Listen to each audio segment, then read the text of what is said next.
여기는 E24 뉴스 영어 방송. 저는 나타샤 키르초케입니다. 감사합니다. 파키스탄에서 21시간 동안 비공개로 회의가 진행됐지만 아무런 합의도 이루어지지 않았습니다. 10년 만에 처음으로 열린 미국과 이란 간의 직접 회담은 양측 모두 합의 없이 자리를 떠나며 교착 상태로 끝났고 여전히 불안정한 휴전의 시간이 흐르고 있습니다. 미국 협상단은 돌파구 기대 후 밤사이 이슬라마바드를 떠났습니다. 대신 미국 부통령 제이디 벤스는 이란이 핵무기 개발 능력을 포기하겠다는 약속을 거부했다며 이는 워싱턴에게 명확한 레드라인이라고 밝혔습니다. 그리고 이제 미국 대통령 도널드 트럼프는 트루스 소셜에 방금 글을 올려 핵 문제가 유일하게 중요한 사안이었지만 해결되지 않았다고 단도직입적으로 말하며 미국 해군이 호르무즈 해협에 오가는 모든 선박에 대한 봉쇄 절차를 시작할 것이라고 발표했습니다. 그는 테헤란이 이 중요한 해로를 재개방하지 않은 것에 대해 세계를 상대로 한 협박이라고 비난했습니다. 한편 이스라엘군 참모총장은 이제 분해 대비태세 강화를 명령했으며 이란과의 충돌이 재개될 가능성에 대비해 병력을 즉각 경계태세에 돌입시켰습니다. 군 소식통에 따르면 현재 군은 이전 공격 전에 보았던 것과 유사한 체계적인 전쟁 대비 체제 아래 작전을 수행하고 있습니다. 작전 계획을 가속화하고 배응 시간을 단축하며 특히 미사일 시스템과 발사기지에 중점을 두어 이란 내 표적 목록을 확대하고 있습니다. 동시에 이스라엘 공군은 최신화된 공격 계획을 준비하고 있으며 잠재적인 다중전선 확전에 대한 우려가 커지면서 전국적으로 방공 시스템이 강화되고 있습니다. 하지만 이것을 강조하는 것이 중요합니다. 실제로 군사작전을 개시하기로 결정된 것은 아니지만 메시지는 분명히 명확합니다. 이스라엘은 외교적 기회가 빠르게 줄어 모든 시나리오에 대비 중입니다. 이제 스튜디오의 게스트분들께 시선을 돌리겠습니다. 저희와 함께 해주신 분들은 야키다얀 전 로스앤젤레스 주재 이스라엘 영사님, 중동 담당 선임 기자 아리엘 오스란, 그리고 안보 분석가 야코브 라피데입니다. 먼저 야코브 씨께 여쭙겠습니다. 이스라엘이 충돌 재개에 얼마나 준비되어 있는지, 실제 모습은 어떤지 말씀해 주시겠어요? 그리고 이런 일이 얼마나 가능성이 있다고 보시고 또 얼마나 빨리 일어날 거라고 생각하시나요? 우선 준비가 되어 있다는 발언이 나온다고 해서 실제로 무슨 일이 일어날지에 대해서는 아무것도 말해주지 않는다는 점을 분명히 하고 싶습니다. 시청자분들께서 이 점을 이해하는 것이 중요하다고 생각합니다. 군대의 임무는 모든 비상 상황에 대비하는 것입니다. 그리고 그들이 가장 명확하게 대비해야 하는 비상 상황은 다시 충돌이 일어날 가능성입니다. 그 상황은 어떤 모습일까요? 작전적으로 지난 5주 동안 봤던 것과 매우 비슷할 것입니다. 달라지는 건 표적 목록일 텐데 우리가 앞서 봐온 미사일 프로그램과 아마 아직 일부 표적이 남아있을 그들의 지휘 통제 체계와는 다른 표적들이 포함될 겁니다. 목표물 목록에는 이 정권의 군사 능력과 연관된 핵심 경제 인프라가 포함될 가능성이 매우 높습니다. 트럼프 대통령이 휴전 전까지 많이 언급했던 매우 민감한 전략적 경제 목표들이 많이 있습니다. 그래서 저는 그들이 바로 그것을 준비하고 있다고 생각합니다. 하지만 다시 말씀드리지만 이것은 실제로 일어날 수 있는 일과는 아무런 관련이 없습니다. 군은 그저 자신의 임무를 수행하고 언제든 내려줄 수 있는 명령에 대비하고 있는 것입니다. 맞아요. 물론 현지에서는 휴전이 곧 깨질지 모른다는 이야기가 계속 나오고 있습니다. 특히 트럼프 대통령이 미 해군이 즉시 호르무즈 해협을 봉쇄할 것이라고 밝힌 사실을 감안하면 더욱 그렇죠. 어떤 선박도 들어오거나 나가는 것이 허용되지 않을 것입니다. 이것이 이란의 대응에 어떤 영향을 미칠 것이라고 보시나요? 그래서 트럼프 대통령의 그 선택은 정말 훌륭한 선택입니다. 왜냐하면 미국 내에서는 전쟁을 다시 시작하려는 큰 의지가 없기 때문이죠. 그래서 이것은 사실 그 중간에 있는 선택지입니다. 이것은 봉쇄입니다. 베네수엘라에서 일어났던 일이지만 이번에는 더 나은 방식이죠. 왜냐하면 두 대의 항공모함이 호르무즈 해협 양쪽을 각각 봉쇄하게 될 테니까요. 그리고 트럼프 대통령은 이렇게 말할 겁니다. 내 배가 지나가지 못한다면 아무도 지나가지 못할 것이다. 그가 말한 것은 일종의 나토 연합 함대를 만들어서 일부 선박을 호위하게 했다는 것입니다. 호르무즈 해협에서요. 게다가 미국이 기뢰 제거함 2척을 가져왔다는 것도 추가해야 합니다. 호르무즈 해협에서 기뢰를 제거하기 위해서인데 이제 막 작전을 시작했습니다. 이제 문제는 이란이 그 함정들을 공격할 용기가 있느냐는 것입니다. 만약 그들이 그 함정들을 공격한다면 전쟁은 즉시 재개될 것입니다. 만약 그렇지 않다면 그들은 기대를 제거할 것이고 우리는 천천히 선박들이 다시 움직이기 시작하는 모습을 보게 될 것입니다. 하지만 그럼에도 불구하고 이 봉쇄는 실제로 이란을 경제적으로 질식시킬 수 있습니다. 그리고 그들은 이미 큰 문제에 처해 있습니다. 그리고 그렇게 충분한 시간 동안 한다면 그것은 분명히 정권을 무너뜨릴 수 있습니다. 지금 우리는 이란 언론이 사실상 이란 혁명수비대 해군이 미국 부축함에게 호르무즈 해협에서 돌아가라고 경고하는 영상을 공개한 것을 봤습니다. 저는 지금 이슬람 공화국과 그 군대가 가지고 있는 힘에 대해 이야기하고 싶습니다. 분명히 우리는 미국과 이스라엘 양측에서 한 달 넘게 지속된 군사작전을 목격했습니다. 그들이 미국이 호르무즈 해협에서 이런 행동을 막을 능력이 있나요? 막는 것은 꼭 아니더라도 방해하는 것은 분명히 가능한 선택지입니다. 보세요. 결국 이란은 더 이상 강력한 해군이 존재하지 않거나 몇 척의 함정만 남아있음에도 불구하고 호르무즈 해협에서 공격 능력을 유지하고 있습니다. 해협은 이란 남부 해안선을 따라 이어지기 때문입니다. 단순히 지리적으로요. 이란은 엄청난 이점을 가지고 있습니다. 그리고 해협을 겨냥한 수많은 발사대를 준비해 이 순간을 대비해 왔습니다. 또한 아무도 위치를 모르는 기뢰들도 가지고 있는데 이 기뢰들은 현재 선박 항로를 이란 영토에 더 가깝게 밀어넣도록 만들어졌습니다. 하지만 궁극적으로 우리는 이에 대한 이란의 대응이 무엇일지 살펴봐야 합니다. 이란이 석유 수출에 제한을 받게 된다면 이란은 똑같은 대가를 이웃 국가들에게 치르게 할 가능성이 높습니다. 그래서 이란은 아랍에미리트와 사우디아라비아가 호르무즈 해협을 우회하기 위해 사용하는 여러 송유관을 공격할 것입니다. 이란은 트럼프의 대이란 군사작전의 약점이 걸프 국가들이라고 판단했기 때문에 해당 국가들을 계속해서 공격할 수도 있습니다.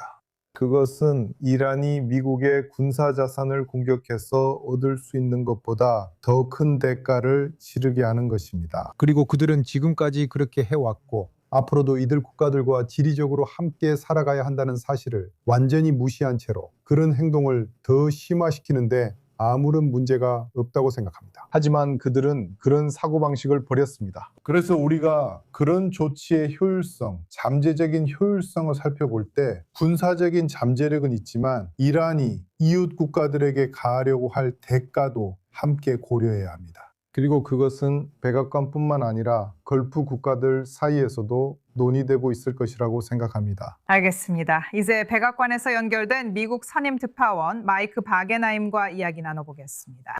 마이크, 분명히 우리 모두는 트루스 소셜에 트럼프가 올린 최신 게시물을 주의 깊게 읽었는데요.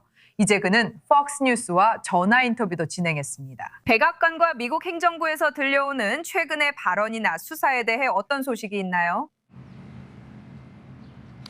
트럼프 대통령은 이란이 협상 테이블로 돌아올 뿐만 아니라 미국이 요구하는 모든 것을 줄 것이라고 강하게 주장하고 있습니다. 들으세요. 저희도 알고 있고 대통령도 그럴 일 없다는 걸 압니다. 그는 강경한 발언을 하고 있습니다. 여기 일부에서는 그런 강경한 태도가 필요할 수도 있지만 저희는 이 협상이 계속될 가능성이 높다는 것을 이해하고 있습니다. 미국은 강경 발언에도 협상이 계속되길 바란다고 생각합니다. 그리고 제이디 벤스가 파키스탄 회담 말미에 테이블에 올려진 제안이 마지막이자 최선의 제안이라고 말했더라도 마찬가지입니다. 이란 측에서도 이란 대통령이 이슬라마바드에서 열린 이번 협상 라운드라고 언급하는 것을 들었습니다. 이는 그들이 협상에 열려 있거나 또 다른 협상 라운드가 있을 수 있음을 시사하는 것입니다. 결국 양측 모두 오만 외무장관이 조금 전 트위터에 올린 것처럼 앞으로 나아가기 위해 그가 고통스러운 양보라고 부른 것을 해야 할 것입니다. 하지만 그동안 제가 지난 시간에 말씀드렸듯이 도널드 트럼프가 추진하고자 하는 작전이 있습니다. 여기 또 다른 협상 라운드와 첫 라운드처럼 성과 없는 상황 사이에서 절충안을 찾는 방법이 있습니다. 그리고 호르무즈 해협을 겨냥한 전면전으로 돌아가는 것 사이에서 말이죠. 이란이 원하는 사람만 선별적으로 들여보내고 나머지는 모두 차단하는 식으로 유리한 입장을 취하지 못하도록 하는 것입니다. 만약 봉쇄가 이루어진다면 미국의 조건에 따라 진행하고 가능하다면 아랍에미리트 등 다른 연합국 동맹들도 참여시키는 것이 좋습니다. 그리고 미국이 상황의 주도권과 군사적 통제권을 쥐고 이란이 아니라 미국이 이야기를 이끌어가도록 해야 합니다. 그리고 트럼프 대통령이 앞으로 호르무즈 해협에 자신만의 봉쇄선을 구축하려는 것도 바로 이런 의도로 보입니다. 네, 알겠습니다. 오늘 함께 해주셔서 정말 감사드립니다, 마이크. 이제 우리는 중동 정치 정보 네트워크의 설립자이자 이사인 에릭 맨델로 넘어가 보겠습니다. 그분도 미국에서 함께하고 계십니다. 트럼프 대통령이 이란 이슬람 공화국과의 협상에서 앞으로 무엇을 계획하고 있는지, 그리고 군사 활동이 재개될지에 대해서도 여러 가지 혼재된 메시지가 나오고 있다고 할 수 있습니다. 이 시점에서 미국이 공식적으로 밝힌 궁극적인 목표는 무엇인가요? 그리고 미국 대중은 그 목표들이 달성되었다고 느끼고 있나요? 모두가 말했듯이 앞으로 무슨 일이 일어날지 정말 알 수 없습니다. 우드코프와 쿠슈너는 벤스와 달리 아직 파키스탄에 있다고 들었습니다. 적어도 제가 들은 한 보도에 따르면 그렇습니다. 제 생각에 이란은 다시 협상에 나설 것 같습니다. 이란 전략은 바꿀 필요가 없고 그들은 시간이 자신들의 편임을 압니다. 그들은 미국이 매일매일 대통령이 실제로 의회에 가서 60일에서 90일 사이에 자금을 요청해야 하는 전쟁 고난법에 한 걸음씩 다가가고 있다는 것을 알고 있습니다. 그래서 우리가 지금 자문해야 할 첫 번째 질문은 이란이 대화의 흐름을 바꿔 모든 이슈가 호르무즈 해협 이야기로 집중됐다는 점입니다. 그래서 핵 문제는 여전히 남아있고 분명히 대통령도 농축이 없기를 원한다고 말하고 있습니다. 나는 그들이 핵무기를 원한다는 말을 하지 않았으면 합니다. 왜 우리가 그 발언에 신경 쓰는지 모르겠어요. 이미 그런 말을 했으니까요. 그들은 최고 지도자의 파트와를 주장했지만 그런 말은 의미 없습니다. 여기서 진짜 질문은 이겁니다. 미국이 파키스탄에 가서 선의로 노력한 것이 걸프 국가들, 아시아 국가들, 유럽 국가들을 실제로 동참하게 만들었느냐는 겁니다. 영국 총리가 말한 것처럼 우리는 모든 것이 끝날 때까지 기다렸다가 참여하겠다는 것과는 달리 말이죠. 그리고 여기서 봉쇄에 관한 질문은 우리가 이렇게 물어봐야 한다는 겁니다. 왜 우리는 이란산 석유가 인도와 중국으로 가기 전에 막지 않았느냐는 겁니다. 지금 이 시점에서 저는 사람들이 하는 말을 과하게 해석하지 말아야 한다고 생각합니다. 방금 대통령의 발언도 들었습니다. 많은 부분은 마이크가 말했듯 효과를 위한 말입니다. 하지만 우리는 다음에 무슨 일이 일어날지 모릅니다. 그리고 다시 한번 이 모든 것이 이스라엘과 어떻게 연결되는 걸까요? 이스라엘은 이슬라마바드에서 협상 테이블에 낄 자리조차 없습니다. 이스라엘이 파키스탄과 아무런 관계가 없음에도 불구하고 이 점은 이스라엘이 정말로 신경 써야 할 부분입니다. 맞아요. 아시다시피 지금 우리는 이스라엘이 본질적으로 이란과의 전쟁에 다시 대비하고 있다는 보도를 듣고 있습니다. 이는 미국과 이란 간의 협상이 교착 상태에 빠졌기 때문에 결국 군사적 접근 방식으로 돌아갈 수밖에 없다는 것을 시사합니다. 또한 월스트리트 저널의 보도에 따르면 호르무즈 해협을 순찰하는 임무를 맡았던 이란 혁명수비대 해군 함대의 60% 이상이 여전히 온전하게 남아있다고 합니다. 그래서 다시 한번 다음 질문으로 넘어가게 되는데요. 선생님 의견으로는 미국이 이슬람 공화국의 이념과 이 공화국이 자신의 목표를 달성하기 위해 어디까지 갈 수 있는지 완전히 이해하고 있다고 생각하시나요? 정말 중요한 부분을 짚으셨네요. 저도 그 부분에 대해 글을 쓰고 이야기한 적이 있습니다. 저는 우리 협상팀이 아무리 노련하더라도 그 점을 인식하고 있다고 생각하지 않습니다. 순교 문화를 가지고 있고 협상이 불가능한 12이만파 계열의 급진 지하디스트들과 상대하는 것입니다. 정권 교체 없이 우리가 원하는 곳에 도달할 수 있을까요? 그들은 이란이 다른 어떤 행위자와도 다르다는 점을 진정으로 이해하지 못한다고 생각합니다. 저는 그들이 모든 집단이 똑같은 동기로 행동한다고 믿는 것 같지만 이란인들은 그렇지 않다고 생각합니다. 그들은 미국의 피로감과 끝없는 전쟁, 선거 등 모든 것을 감수할 의향이 있으며 이런 것들이 자신들에게 유리하다는 걸 알고 있습니다. 그리고 이란인들은 무슨 일이 일어나더라도 그들의 목표는 먼저 살아남는 것입니다. 그들이 살아남는다면 다시 말해 그들은 수십 년, 수백 년을 내다보며 생각합니다.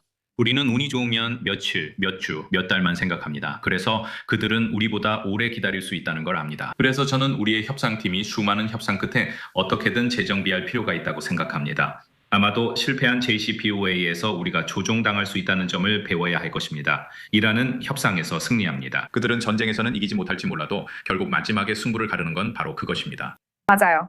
에릭 씨, 소중한 의견 감사합니다. 이제 이스라엘과 레바논 외교관들의 평화회담 준비에 따라 이스라엘 북부 전선에 주목하겠습니다. 현실은 정반대 방향으로 흘러가고 있습니다. 이스라엘군과 헤즈볼라 간의 전투가 격화되면서 레바논 남부 전역에서 이스라엘의 공습으로 최소 11명이 사망한 것으로 보고되었습니다. 레바논 언론은 주요 거점인 빈트자빌에서 격렬한 충돌이 벌어지고 있다고 전하고 있습니다.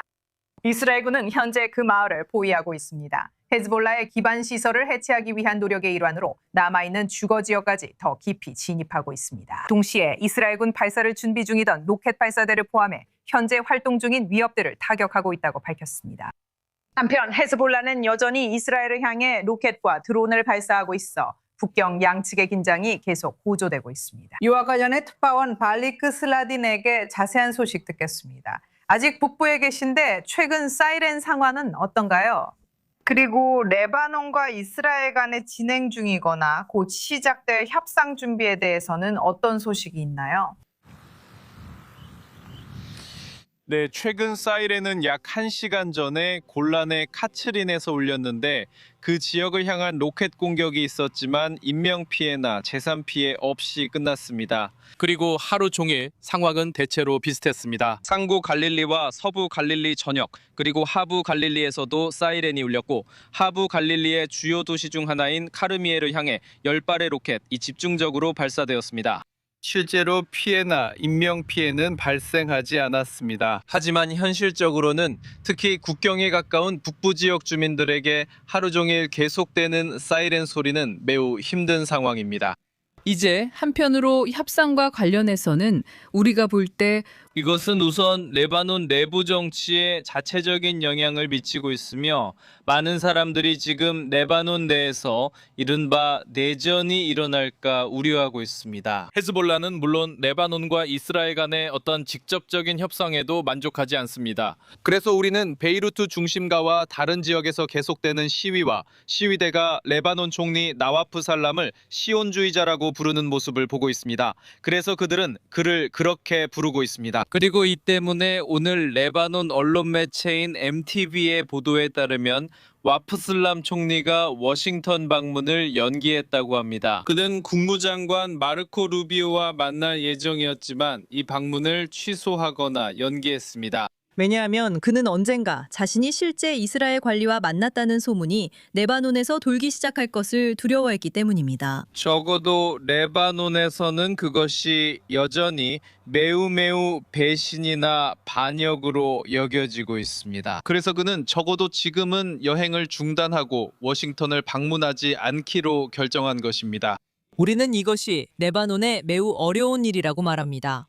왜냐하면 헤즈볼라가 무장 해제를 원하지 않기 때문입니다. 그래서 이스라엘의 공격을 실제로 막을 수는 없습니다. 하지만 헤즈볼라는 레바논 정부가 이스라엘과 관계를 정상화하거나 협상하는 것도 원치 않습니다. 즉 헤즈볼라는 한 가지만 노리고 있다는 뜻입니다. 그의 전략적 목표는 한편으로는 이스라엘의 공격을 막고 다른 한편으로는 자신의 무력을 유지하는 것입니다. 즉 10월 6일 또는 실제로 공격이 시작된 10월 7일 이전으로 돌아가려는 것입니다. 그래서 이것이 헤즈볼라의 전략적 목표입니다. 그리고 현재 레바논 내부에서는 이스라엘과의 협상을 지지하는 사람들과 헤즈볼라 지지자들의 반대하는 사람들 사이에서 논의가 매우 위험하게 진행되고 있습니다.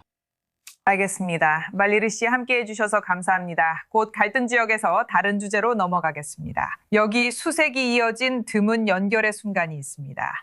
이스라엘과 레바논이 직접 평화회담을 열기 며칠 전 예루살렘에서 밝혀진 불꽃이 베이루트까지 전해졌습니다.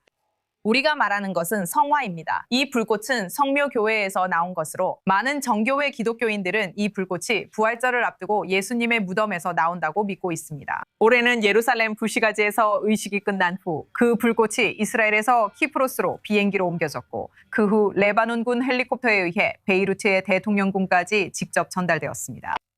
그리고 이 시점은 무시하기 어려운데 두 나라가 공식적으로 적대 관계임에도 불구하고 워싱턴 DC에서 대화를 준비하는 시기에 이런 일이 발생했기 때문입니다.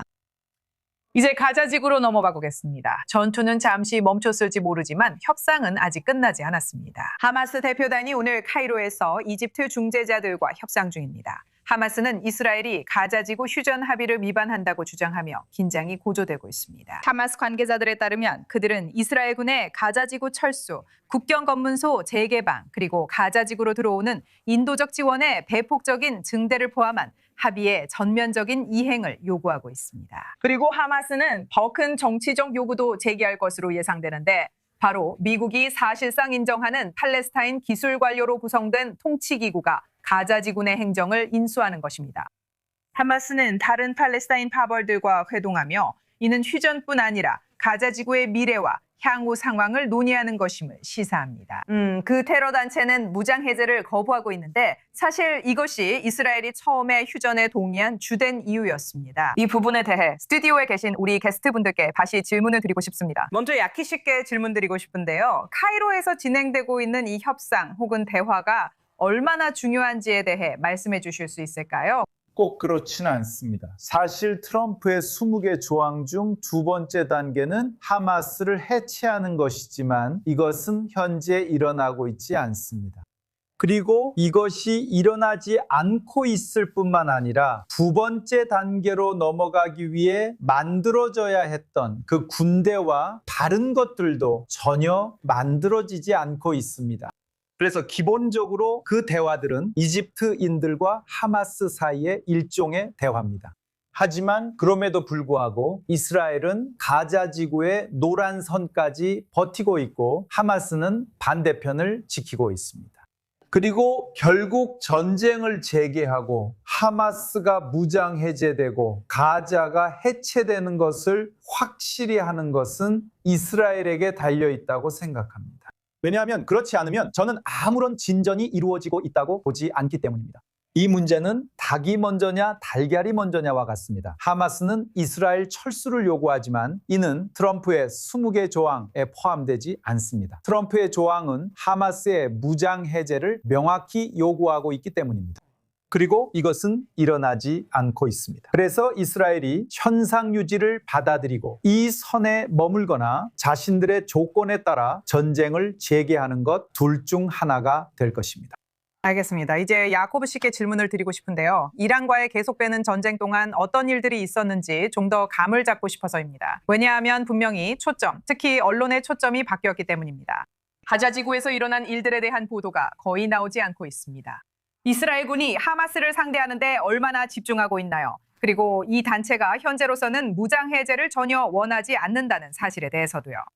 말씀하신 대로 보도가 많지 않지만 그렇다고 아무 일도 일어나지 않은 것은 아닙니다. 우리는 거의 매일 이스라엘 남부 사령부로부터 가자지구 군사작전 업데이트를 받고 있습니다. 무슨 일이 일어나고 있는 걸까요? 간단히 다시 말씀드리면 가자는 기본적으로 반으로 나뉘어 있습니다. 이스라엘군은 가자지구의 약 50%를 작전상 통제하고 있습니다. 그리고 가자지구 서쪽에는 하마스가 남아있는 거점이 있습니다.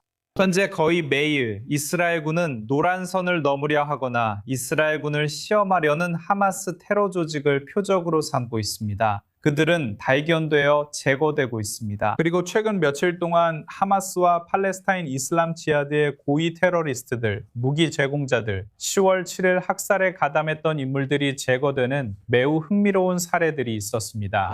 결국 이스라엘군이 통제하고 있는 지역에서는 이미 대부분의 테러 인프라가 파괴되었습니다. 터널이나 함정이 설치된 건물들이 그것입니다. 그리고 남부 가자지구에서는 이스라엘이 통제하는 라파 지역이 완전히 평탄화되는 모습을 볼 수 있었습니다. 이는 그들이 새로운 나파를 만들기 위해서라고 설명합니다. 희망은 하마스의 통제에서 벗어난 이 새로운 지역으로 가자지구 민간인들을 데려오는 것입니다. 그리고 하마스가 통제하는 지역에서는 정반대의 상황이 벌어지고 있습니다. 하마스가 통제를 더욱 강화하는 모습을 볼 수 있습니다. 새로운 테러리스트들을 모집하고 있습니다. 이들은 전투 경험도 훈련도 거의 없는 젊은이들입니다. 이들은 칼라시니코프 소총과 급여, 어쩌면 RPG 발사기까지 지급받고 기본적으로 자신이 담당할 구역을 배정받습니다. 이게 지금 벌어지고 있는 일입니다. 하마스는 대량의 무기를 들여오지 못하고 있습니다. 그 부분에서 어려움을 겪고 있죠. 거의 아무것도 들여오지 못하고 있습니다. 하지만 결국 하마스는 무장 해제를 거부하고 있습니다. 이건 전혀 놀랄 일이 아니죠. 하마스가 무장 해제할 거라고 생각한 사람은 아직 하마스가 어떤 조직인지 제대로 이해하지 못한 겁니다. 그리고 제 생각엔 이제 카운트다운이 시작된 것 같습니다. 다음 충돌까지 카운트다운이 시작됐습니다. 그 충돌은 어떤 모습일까요? 앞으로 몇 가지 선택지가 있습니다. 네, 이제 아리엘 씨께 질문을 드리고 싶은데요. 이번 일이 지역 관계에 어떤 의미가 있는지 의견을 듣고 싶습니다. 가자 지구에 대한 관심이 부족하고 이란에만 완전히 집중하는 상황으로 바뀌었습니다. 걸프 아랍 국가들이 이란이 몰락하길 바라는 점에서 미국과 이스라엘과 거의 같은 입장에 서 있는 모습을 볼 수 있습니다. 물론 그들이 공개적으로 그런 입장을 밝히고 있지는 않지만요. 여전히 가자 지구 문제가 남아 있습니다. 이것이 이스라엘과 걸프 국가들 미래 관계에 어떤 의미를 가질까요? 사우디 입장에서는 공식적인 입장이 변하지 않았습니다. 그들은 10월 6일 이전과 마찬가지로 팔레스타인 국가 수립을 위한 실질적인 길이 제시되기를 원합니다. 어느 사우디 관료가 이야기해도 그들은 10월 7일 이전에도 그게 조건이었고 지금도 여전히 그 조건이라고 말할 것입니다. 그래서 하마스가 무장한 상태로 남아있는 한 팔레스타인 국가 수립을 위한 길은 없다는 것이 분명합니다. 그래서 그들도 그 일에 관여해야 하지만 실제로는 그렇지 않습니다.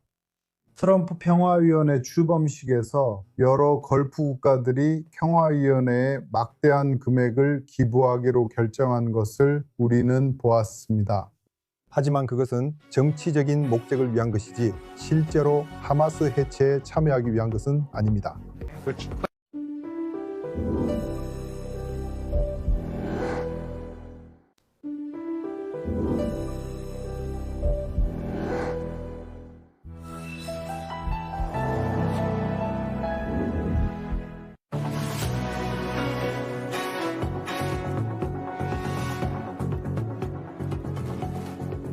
다시 E24뉴스 영어 방송입니다. 시청해주셔서 감사합니다. 이제 유럽 소식입니다. 성관계 동영상, 부패, 정치적 지각 변동 가능성 속 헝가리인들이 투표소로 갑니다. 여론조사에 따르면 이번 선거로 빅토르 오르반의 두 번째 총리 임기가 끝날 수 있습니다. 그는 2010년부터 이 자리에 있었습니다. 그리고 결과에 주목하는 것은 헝가리인들만이 아닙니다. 전 세계가 지켜보고 있습니다. 그리고 조 브라운이 그 이유를 설명해드립니다. 역대 최고 투표율로 그 결과는 부다페스트를 훨씬 넘어 미칠 수 있습니다. 현직 총리인 빅토르 오르반은 16년 전 두 번째로 취임한 이후 처음으로 중대한 도전에 직면해 있습니다. 여론조사를 보면 그의 피데스당에게 상황이 그리 좋아 보이지 않습니다. 저는 이기기 위해 여기 왔습니다. 그는 피터 머저르 전 피데시 정치인이자 최근 여론조사에서 앞서던 태야당 대표와 맞붙게 됩니다. 우리는 이번 선거가 차분하고 합법적으로 치러진다면 태야와 헝가리가 이길 것이라는 것을 확신합니다. 머저르는 오르반 집권 16년 동안 소외감을 느낀 지역과 사람들을 직접 찾아가면서 인기를 얻었습니다. 비평가들은 오르반이 부패를 방조하고 야당 언론을 억압하며 헝가리 사법부를 약화시켰다고 말합니다. 머저르의 선거운동은 의료와 경제와 같은 국내 문제에 집중되어 있습니다. 반면 오르반은 생존이 걸린 문제를 내세워왔습니다. 그는 우크라이나 대통령 블라디미르 젤렌스키를 비판하며 젤렌스키가 유럽을 전쟁으로 몰아넣고 있다고 주장했습니다. 헝가리는 유럽연합에서 우크라이나인들에게 가장 동정심이 적은 나라입니다. 나중에 봐요. 피데스는 거부권으로 키이우에 1,050억 달러 대출을 저지했고 마자로와 젤렌스키를 비교하는 포스터가 도시와 마을 곳곳에 붙었습니다. 포스터에는 위험, 그들을 막자라는 문구도 있습니다. 오르반은 러시아산 가스와 에너지에 의존하며 모스크바와 긴밀한 관계를 유지해왔습니다. 그리고 민주주의 선거에 개입하지 않는다는 선례를 깨고 트럼프 행정부의 여러 주요 인사들, 심지어 대통령 본인까지 최근 몇 달 동안 오르반을 지지하는 메시지를 올렸습니다. 부통령 제이디 벤스는 지난주 부다페스트에서 열린 오르반 집회에서 연설까지 했습니다. 미국 우파, 특히 마다 운동은 오르반의 사회 및 재정 정책을 보수주의 성공의 청사진으로 보고 있습니다. 이스라엘 정치인들도 오르반을 지지하며 디아스포라 담당 장관 아미카이 시클리도 이에 동참했습니다. 그는 헝가리의 반이민 정책과 친이스라엘적 태도로 부다페스트가 유대인들에게 가장 안전한 유럽 수도 중 하나라고 주장했습니다. 헝가리는 베냐민 네타냐후가 국제형사재판소 체포영장 발부 이후 미국 외에 방문한 유일한 국가입니다. 선거운동 중 일부 사례가 논란이 됐습니다. 마자르는 피데스와 전 여자친구가 성관계 동영상으로 자신을 협박했다고 주장했습니다. 또한 오르반이 트럼프처럼 선거 결과를 인정하지 않을까 하는 우려도 있습니다. 저는 이기기 위해 여기 왔어요. 그리고 당신은 무엇을 잃었나요? 저는 이기는 걸 좋아해요. 네. 하지만 해외에 거주하는 시민들의 투표 절차 때문에 최종 결과가 나오기까지 시간이 좀 걸릴 수 있으며 동쪽과 서쪽, 그리고 그 사이의 모호한 지대는 그 결과를 면밀히 주시할 것입니다. 그럼 이제 야키 다연전 이스라엘 로스앤젤레스 영사가 저희와 함께합니다. 야키 씨, 만약 오르반이 16년간의 집권 끝에 패배한다면 그것이 유럽 전체에 어떤 의미가 있을까요? 유럽 입장에서는 큰 성공이 될 것입니다. 왜냐하면 헝가리가 러시아를 지지하고 유럽연합에서 만장일치로 결정되어야 하는 많은 결정들이 헝가리에 의해 막힌 적이 많았기 때문입니다. 그래서 그것은 유럽연합에게 엄청난 승리가 될 것입니다. 저는 이것이 이스라엘이나 미국 그리고 러시아에도 해당되지 않는다고 말하고 싶습니다. 이스라엘은 유럽연합이 여러 번 제재를 시도했기 때문입니다. 이스라엘을 제재하려면 단순한 다수결뿐만 아니라 만장일치가 필요했습니다. 헝가리가 그에 반대하는 표를 던졌습니다. 그들은 그것에 반대하는 투표를 했습니다. 그리고 미국인들에게는 우리는 방금 부통령인 J.D. 벤스가 헝가리에 와서 여기가 바로 서구 문명이다 라고 말하는 것을 봤습니다. 이것은 오르반을 지지하는 최전선입니다. 그래서 저는 EU가 매우 기뻐할 것이라고 생각합니다. 저는 이스라엘 정부, 미국 정부, 그리고 러시아 역시 오르반이 패배한다면 덜 기뻐할 것이라고 생각합니다. 맞아요. 제 말은 그냥 미국이 말하는 걸 보면 오르반이든 물론 지금 그의 상대든 어떤 정부가 들어서든지 간에 지지할 것 같다는 거죠. 하지만 결국 그게 어떻게 될 거라고 생각하세요? 그러니까 들어보세요. 그의 상대는 사실 이스라엘의 친구입니다. 이스라엘에서 유일한 두려움은 예를 들어 유럽연합이 그에게 압력을 가한다면 그가 유럽연합과 함께하는 쪽을 선택할 수도 있다는 점입니다. 전체 유럽연합에 맞서기보다는요, 오르반이 전체 유럽연합에 맞서고 있었던 것처럼요. 하지만 이스라엘, 미국 등 여러 나라가 그의 상대가 이기면 그를 지지할 것임은 분명합니다. 저는 이것이 사실이라는 데 의심의 여지가 없습니다. 이스라엘은 EU 내에서의 결정에서 훨씬 더 어려움을 겪겠지만 그는 이스라엘의 지지를 얻게 될 것입니다. 저는 의심의 여지가 없습니다. 알겠습니다. 야키 씨 스튜디오에 함께해 주셔서 정말 감사합니다. 이제 스페인 소식으로 넘어가겠습니다. 이스라엘은 스페인 대사를 소환했습니다. 현지 축제인 유다 태우기 행사에서 베냐민 네타냐후 총리의 대형 인형이 폭파되는 일이 있었기 때문입니다. 이 행사에서는 때때로 공인들이 상징적인 표적으로 사용되기도 합니다. 하지만 올해는 이스라엘 당국이 선을 넘었다고 말하며 반유대주의적 증오가 드러났다고 지적하고 스페인 정부의 발언을 직접적으로 비난했습니다. 이 인형은 20핏가 넘는 크기로 폭약이 가득 들어 있었으며 말라가 근처의 한 마을에서 수십 년 된 이 전통의 일환으로 환호하는 군중들 앞에서 폭파되었습니다. 스페인 당국은 선동 혐의를 부인하고 있습니다. 그들은 모든 형태의 증오에 반대한다고 주장하고 있습니다. 하지만 지금 무슨 일이 일어나고 있는지 알아보기 위해 마드리드에 있는 기자 그레이엄 큘리와 함께 이야기 나눠보겠습니다. 분명히 우리는 스페인과 이스라엘뿐만 아니라 이란과의 전쟁 속에서 스페인과 미국 간의 관계도 악화되고 있는 것을 보고 있습니다. 이 상황의 맥락과 이런 행사에서 네타냐후 같은 인물을 사용하는 것이 얼마나 이례적인 일인지 설명해 주세요. 죄송합니다. 아무 소리도 들리지 않습니다. 지금 제 말 들으시나요? 그레이엄이 우리 말 들을 수 있나요? 네, 들립니다. 네, 좋아요. 아주 좋아요. 방금 전에 제가 물어본 것은 본질적으로 여기 상황을 좀 더 자세히 설명해달라는 거였어요. 분명히 지금 전쟁 속에서 스페인과 이스라엘, 심지어 미국 사이에서도 관계가 악화되고 있는 것을 보고 있어요. 이 유다 태우기 전통에서 네타냐후 같은 인물을 사용하는 것이 얼마나 이례적인 일인가요? 제 생각에 맥락은 이렇습니다.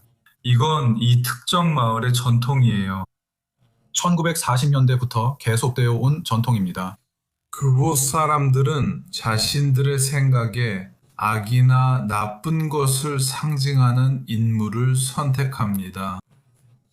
그래서 매년 다른 인물을 선정합니다. 예를 들어 작년엔 도널드 트럼프였습니다. 이전에 블라디미르 푸틴이나 다른 여러 인물들이 선택된 적도 있습니다. 그래서 그건 그 지역 사람들의 의견입니다. 그리고 그것은 매우 엘부르고, 즉 해당 마을에만 있는 전통입니다. 저는 이것이 스페인 정부의 정책과는 전혀 관련이 없다고 말하고 싶습니다. 이것이 스페인 내에서 어떻게 받아들여지나요? 스페인 정부와는 관련 없고 적어도 정부가 이 문화 행사에는 관여하지 않았잖아요. 하지만 분명히 페드로 산체스는 이스라엘 국가에 대해 매우 비판적이고 이란과의 전쟁에 대해서도 매우 비판적입니다. 심지어 미국이 군사 활동을 위해 스페인 기지를 사용하는 것조차 허락하지 않을 정도입니다. 그렇다면 스페인 대중이 이런 모든 발언에서 페드로 산체스와 기본적으로 입장을 같이 하고 있다고 볼 수 있을까요? 여러 여론조사에 따르면 스페인 국민들은 산체스의 입장, 즉 이스라엘을 비판하고 이란 전쟁과 이전의 이스라엘의 가자지구 전쟁에서 미국을 비판하는 입장을 지지한다고 합니다. 그래서 확실히 여론의 흐름은 상당히 반이스라엘적이었습니다. 동시에 스페인 사회에는 아마도 보수 성향의 국민당과 같이 다른 입장을 취하는 세력도 있고 이들은 현재 매우 친이스라엘적입니다. 그리고 오늘 발표된 여론조사에 따르면 국민당이 내년에 있을 총선에서 승리할 것으로 나타났습니다. 그래서 혼합된 상황이지만 산체스의 정책이 인기를 얻고 있다는 점을 강조하고 싶습니다. 흥미롭네요. 설명해주신 그레엄 씨, 마드리드에서 함께해 주셔서 감사합니다. 이제 터키로 넘어가겠습니다. 이스라엘 지도자들은 터키 검찰이 가자지구 전쟁과 관련된 범죄 혐의로 네타냐후 총리를 포함한 수십 명의 이스라엘 고위 관리들을 초옥하려 한다는 보도가 나온 후 터키의 에르도안 대통령을 강하게 비난하고 있습니다. 예루살렘의 반응은 매우 격렬했습니다. 네타냐후 총리는 에르도안 대통령이 푸르드족 학살과 이란 대리 세력과의 협력을 비난했고 국방장관 이스라엘 가츠는 그를 허세만 부리는 호랑이라 불렀습니다. 터키도 가만히 있지 않았습니다. 외무부는 네타냐후를 히틀러에 비유하며 강하게 맞섰습니다. 공식 성명에서 이 내용을 자세히 설명해줄 하이에탄 코엔 박사를 모시고 싶습니다. 금년이 우리는 수년간 터키와 이스라엘 간의 관계가 악화되는 것을 지켜봐 왔습니다. 하지만 에르도안이 내놓는 이러한 법적 조치들을 얼마나 심각하게 받아들여야 할까요? 우선 이것이 상징적인 조치임을 강조하고 싶습니다. 결국 터키 사법부의 관할권은 터키의 국경 내로 제한되어 있습니다. 하지만 제 생각에는 여기서 더 중요한 것은 기소장 자체가 아니라 터키가 이스라엘 국가에 대한 정당성 박탈 캠페인을 벌이려는 의지입니다. 그리고 분명히 이 사법적 결정은 오직 이 더 큰 그림에서 하나의 도구일 뿐입니다. 우리는 터키가 이것을 매우 체계적으로 하고 있다는 것을 보고 있습니다. 터키는 매우 체계적인 정당성 훼손 캠페인을 벌이고 있습니다. 우리는 터키 관리들의 발언을 살펴봐야 합니다. 그들은 이스라엘 총리와 이스라엘 국가에 대해 집단 학살, 범죄단 등 여러 가지 별명을 붙이고 있습니다.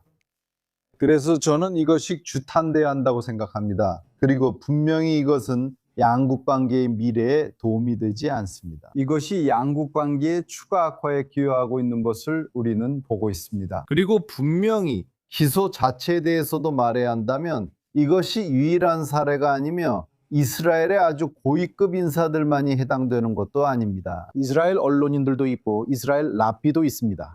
제 말은 그게 진짜 이상해요. 네, 그 점을 말씀드리고 싶었어요. 야네로척 박사님. 물론이죠. 분명히 우리는 터키에 입국하면 사실상 체포될 수 있는 다양한 이스라엘 인사들의 목록을 보고 있는 거라고 할 수 있습니다. 터키는 수년간 이스라엘인들에게 주요 여행지였다는 것을 우리는 알고 있습니다. 물론 이제 그 상황이 변하고 있는 것 같아요. 여론조사에 따르면 현재 터키 대중이 이스라엘을 어떻게 바라보고 있는 것으로 이해할 수 있을까요? 안타깝게도 10월 7일 이후로 이스라엘의 피해에 대해 이야기한 것은 며칠뿐이었습니다. 하지만 그 후 아시다시피 아마 3일, 4일 정도 지나고 나서 터키 언론은 오로지 팔레스타인 측면에만 초점을 맞추기 시작했습니다.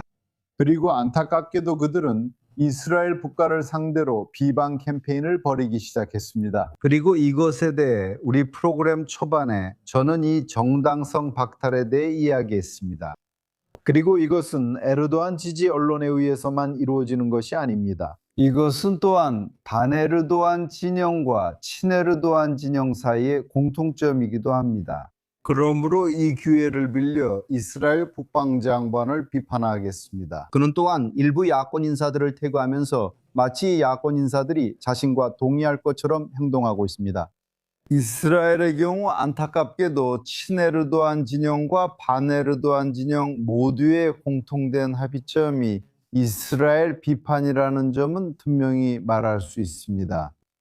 이스라엘과 터키 사이의 관계가 예전으로 돌아갈 미래가 있을까요? 아니면 상황이 이제는 되돌릴 수 없을 정도로 악화되었다고 생각하시나요? 글쎄요, 좀 더 낙관적으로 말할 수 있으면 좋겠지만 저는 이 악화에 대해 매우 분석적인 연구를 하고 있습니다. 저는 양국 관계에 혼란이 지속되고 있고 상황이 나아진다고 생각하지 않습니다. 그리고 또 이스라엘 참모총장처럼 아주 중요한 인물들도 있는데 그는 초당적인 인물입니다. 그는 리쿠드 당이나 노동당에 소속되어 있지 않습니다. 네, 그는 정치와는 거리가 있는 인물입니다. 그런 인물조차도 집단 학살을 저질렀다는 비난을 받게 되면 터키 측이 관계 정상화에 관심이 없다는 것을 이해할 수 있습니다. 이스라엘에서 정권이 바뀐다 해도 마찬가지일 것입니다. 그래서 저는 매우 비관적입니다. 저는 정말로 그리고 이 점을 강조하고 싶습니다. 제가 틀렸기를 진심으로 바랍니다. 그리고 이스라엘과 터키 관계에 더 밝은 미래가 오기를 바랍니다. 결국 이 두 나라는 서로에게 적대 행위를 공식적으로 선언한 적이 없으니까요. 있잖아요. 무언가를 파괴하는 것은 매우 쉽지만 신뢰를 쌓는 것은 매우 복잡합니다. 그리고 요즘 우리는 이런 관계의 악화를 보고 있습니다. 바라건대 상식이 통하길 바랍니다. 알겠습니다. 함께 해주셔서 정말 감사합니다, 박사님. 이제 다시 이스라엘 전쟁의 신경 중추인 피트로 돌아가겠습니다. 미국과 이스라엘 장교들이 나란히 일하며 비밀과 표적 그리고 순식간에 내리는 결정까지 공유하고 있습니다. 양측 모두 이렇게까지 협력한 적은 없었다고 말합니다. 함께 살펴보시죠. 이들은 이스라엘 방위군에서 미군으로 전달되는 정보를 통제합니다. 그리고 그 정보가 다시 돌아올 때 가장 먼저 받는 사람들 중 하나입니다. 40일 동안 그들은 이스라엘 방위군 본부의 지하 벙커, 즉 전쟁에서 의사결정의 중심부에 앉아 있었고 두 군대 사이의 특별한 연결과 이스라엘과 미국 간의 협력 수준을 책임졌습니다. 우리가 함께 같은 방에서 앉아서 가장 밀접한 방식으로 작전 과정을 결정한다고 상상해 보세요. 이렇게 친밀한 수준에 도달하면 우리는 그를 파트너라고 부릅니다. 저는 파트너에 대해 모든 것을 알고 있고 그는 제 아이가 몇 명인지 알고 저도 그의 아이가 몇 명인지 압니다. 이 모든 것은 정말 개인적인 신뢰에 기반하고 있습니다. 제 부서는 이스라엘 내 7곳, 정거 부서는 미국 내 5곳에 배치되어 있습니다. 이스라엘 대부분의 장소에서 우리는 미국 파트너들과 함께 앉아 있습니다. 미국 대표들이 상황실에 앉아 있습니다. 미국 대표들이 우리와 함께 앉아 말 그대로 우리 언어를 배우며 이 일에 의미를 두고 전문적으로 우리 사고방식과 업무 방식을 이해하고 있습니다. 우리 사이의 신뢰는 높고 우리는 공동의 표적 목록을 공유하며 우리의 군사 계획도 서로 연동되고 조율되어 있습니다. 각 측은 자신의 목표 목록을 공동 풀에 놓고 실행합니다. 내일이나 모레, 어제나 그저께 미국이 이스라엘의 목표를 공격했을 수도 있고 반대도 가능합니다. 같은 풀에 들어가면 우리는 이미 그것을 다른 관점에서 보기 때문입니다. 미국 비행기가 이란 상공을 비행하고 있는데 여러분이 대공 미사일 부대를 식별합니다. 이런 일이 실제로 즉각적으로 일어날 수 있습니다. 공중 위협은 람단이 책임지고 있습니다. 우리는 그들과 함께 어깨를 나란히 하고 앉아서 누가 어떤 정보를 어떤 방식으로 전달하는지 알고 있습니다. 이 방식들은 우리가 전쟁 전에 함께 구축한 것입니다. 이런 식의 징후가 어떤 출처에서든 감지되면 우리는 몇 초 만에 그것을 파트너에게 경고로 전환할 수 있습니다. 가끔 이 문제로 다투기도 합니다. 나는 목표를 논해, 나는 목표를 논해. 좋은 의미에서 논쟁을 합니다. 바로 그 순간 무언가를 해내는 기쁨 속에서 말이죠. 게임은 분명 정보의 게임이잖아요. 그죠? 여러분의 상황에서는 정보가 어디로 그리고 어떻게 흐르나요? 답은 전부입니다. 이것이 바로 협력의 폭입니다. 우리는 이란의 지도자들이 무엇을 생각하는지에 대한 가장 높은 수준의 영구적 대화에 관여하고 있습니다. 우리는 파트너와 함께 목표에 집중하는데 이는 먼저 각자의 다른 언어를 이해하는 것부터 시작합니다. 각자 다른 언어로 말하니까요. 우리는 지식 인프라, 방법론을 공유하고 궁극적으로는 목표와 병력 보호, 그리고 병력 방어까지 다룹니다. 저는 미국이 자국의 병력을 보호하는 데 도움을 주는 정보의 절대 다수가 이스라엘에서 나온다고 생각합니다. 현장에 있는 여러분은 어떻게 생각하십니까? 이게 바로 질문, 어쩌면 모든 질문의 핵심일 수 있습니다. 저는 이란인들이 자신들에게 얼마나 깊이 침투했는지 이해하지 못한다고 생각합니다. 저는 그걸 느끼지 못할 거예요. 그게 꼭 나쁜 일인지는 모르겠어요. 하지만 전쟁의 이야기, 두 군대와 공동 공간에 있는 사람들 사이의 연결은 아마도 실종된 항법사의 이야기와 그 당시 전쟁의 신경중추에서 일어난 일, 그리고 미국 군인들이 이란 땅에서 기동하던 극적인 시간 동안 무슨 일이 있었는지를 통해 전할 수 있을 것입니다. 공동 상황실에서 겪은 가장 긴장된 72시간이었어요. 그 시간 동안 정말 숨이 멎을 정도였습니다. 제가 우리라고 말할 때 저는 그곳에 있던 이스라엘군 장교들과 병사들뿐만 아니라 우리와 함께 앉아있던 미군 장교들과 병사들도 포함해서 말하는 것입니다. 양쪽 모두에서 이쪽에 손상된 비행기가 있다는 보고가 계속 들어오고 지금 이스라엘군이 이 노력에 어떻게 기여할 수 있을지 살펴보는 작업을 하고 있습니다. 어딘가에서 여러분에게 전화가 와서 이전 일이 발생했다. 여러분이 도울 수 있는 게 있는지 한번 봐달라고 말하는 건가요? 아니면 오히려 우리 쪽에서 먼저 전화를 거는 건가요? 물론 주도권은 우리 쪽에서 시작됐습니다. 우리가 어디에서든 도움을 주고 지원할 수 있는지 확인하고 싶었기 때문입니다. 그리고 할 수 있는 모든 일에 적극적으로 나섰습니다. 분위기는 할 수 있는 모든 것을 도와라 였습니다. 조종사와 항법사가 이란 지역에 고립된 사건. 이 사건에서도 우리는 우리 시스템을 활용해서 파트너에게 그의 부대를 보호할 수 있는 정보를 제공했습니다. 이것은 기술적인 일도 아니고 쉬운 일도 아닙니다. 이는 상황을 수집하고 이해하는 것, 그리고 이란 지역의 상황을 파악하는 것에서 시작됩니다. 이 모든 것들은 정보 수집을 지시해야 했습니다. 이것은 간단한 일이 아닙니다. 항상 최대한 빨리 많은 정보를 제공하려는 욕구와 정보원 보호 필요성 사이에서 계속 추돌하기 때문입니다. 우리 임무는 이것이 파트너의 필요에 맞도록 하는 것입니다. 그를 구출해낸 순간은 아마도 지금까지 작전 중 가장 감동적인 순간이었습니다. 우리가 모두 상황실에 앉아 모니터를 보면서 구조팀이 그를 확보했고 이제 안전한 곳으로 돌아오고 있다는 보고를 받았을 때였습니다. 정말 놀라운 감정의 폭발이었고 모두 눈물을 흘리며 마음의 짐이 내려가는 듯 했습니다. 매우 특별하고 감동적인 순간이었습니다. 항상 그랬던 건 아닙니다. 공동 표적 목록에서 비밀 정보를 공유하고 미국 공중급유기가 고고도에서 이스라엘 전투기에 연료를 공급하는 모습이 되기까지는 몇 년이 걸렸습니다. 시작은 몇 년 전으로 거슬러 올라갑니다. 미국과의 관계는 하루아침에 만들어진 것이 아닙니다. 어느 날 아침에 일어나서 갑자기 모든 것이 이루어진 것이 아닙니다. 수년간의 공동훈련과 공동계획의 결과입니다. 이스라엘 국가는 5, 6년 전 2021년 9월에 미국 파트너의 주도로 엄청난 과정을 거쳤습니다. 그리고 실제로 책임이 유콤, 즉 유럽사령부에서 아브라함 협정 서명이라는 역사적인 순간과 함께 센트컴, 즉 중부사령부로 넘어갔습니다. 중부사령부는 중동 국가들을 담당하고 있습니다. 이러한 변화는 오늘날 우리가 보고 있는 결과로 이어진 기회를 가져왔습니다. 직책을 맡자마자 그렇죠? 그리고 첫날에 그는 실제로 미군 대표에게 전화를 겁니다. 맞습니까? 그때 저는 이미 인수인계 중이었고 실제로 제 업무와 관련된 상대방들과 만나기 위해 직접 비행기를 타고 그들을 만났습니다. 개인적으로 저는 이 과정을 함께 할 수 있는 영감을 누렸습니다. 오늘날 우리가 그의 현직인 센컴 사령관으로 잘 알고 있는 쿠퍼 제독을 제가 직접 이스라엘 측 인사와의 첫 통화, 즉 당시 이스라엘 해군 사령관과의 통화에 연결해 주었습니다. 미국인들에게 다 말하나요? 그들도 우리에게 다 말하나요? 두 질문 모두에 대한 답은 절대적으로 아니오입니다. 하지만 우리가나 그들이 언급하지 않는 사례의 수는 매우 줄어들었습니다. 계획과 실행의 차이 있었나요? 놀라실 수도 있겠지만 우리가 함께 준비한 대로 거의 정확하게 진행됐습니다. 우리가 예상했던 대로 그리고 많은 사전 준비 끝에 상상했던 대로였습니다. 내 남자랑 얘기하면서 쪼 우리가 해냈어 라고 말하는 거죠. 마치 둘이 함께 흥분을 나누고 함께 경험을 공유하는 그런 대화처럼요. 물론이죠. 제가 기억하는 결정적인 순간이 2개 있어요. 하나는 2월 28일 오전 8시 2분인데 그게 바로 작전의 시작이었어요. 그때 다들 시작했다. 이제 함께 달린다고 말했죠. 첫 출격 후에 전화하거나 영상통화로 대화를 시작하는데 무슨 얘기를 해요? 그러니까 첫 대화, 입에서 나오는 첫 마디는 뭐였어요? 이 사건의 규모가 너무 커서 서로에게 믿기냐, 우리가 이 순간에 도달했다고 말하지 않을 수가 없었어요. 우리가 도달한 준비 상태를 생각하면 이게 내가 상상할 수 있었던 최고의 시나리오였어요. 그리고 이 작전은 우리가 어떻게 상상하든 실제로는 우리가 상상한 것과 다르게 펼쳐질 거라는 걸 알고 있었어요.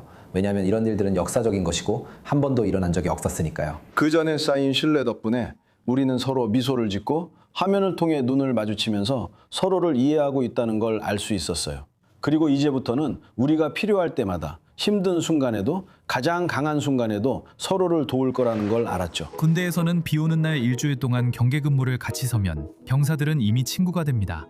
전쟁에서는 함께하는 작업이 개인적인 유대감도 만들어냅니다. 심지어 친구가 되기도 하죠. 우정도 생기고 서로 농담도 주고받으며 각자가 어떤 커피를 안 마시는지, 어떤 근무를 싫어하는지도 이미 다 알게 됩니다. 상대방과 농담을 주고받으며 6월절은 미국인 동료에게 흥미로운 행사입니다. 그는 혐오가 든 음식을 못 먹는 걸 알게 되고 이는 미국인에게 쉽지 않죠. 예비군 한 명이 집에서 만든 게필테피쉬를 미국인 동료가 먹는 것도 봤어요.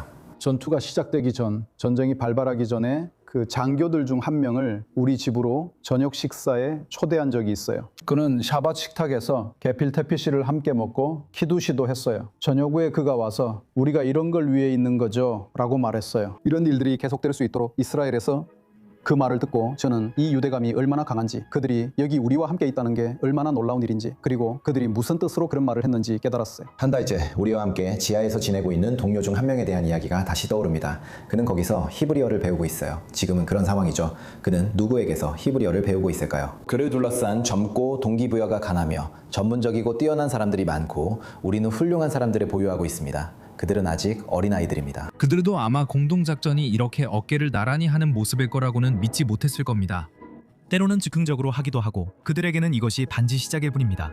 이번 한 달을 보내고 나서 기분이 어떠세요? 제 얼굴이 흐릿해도 제 눈의 열정을 봐주시기 바랍니다. 우리는 진심으로 헌신하고 있으며 가장 개인적인 방식으로 말씀드리고 있습니다. 저는 엄청난 자부심을 느낍니다. 그래서 만약 저에게 묻는다면 저는 모든 어려움에도 불구하고 매일 아침 미소를 지으며 일어납니다. 저는 결국 여기서 나오는 작전 효율성이 정말로 우리에게 장기적인 안보를 유지할 수 있게 해줄 것이라고 생각합니다.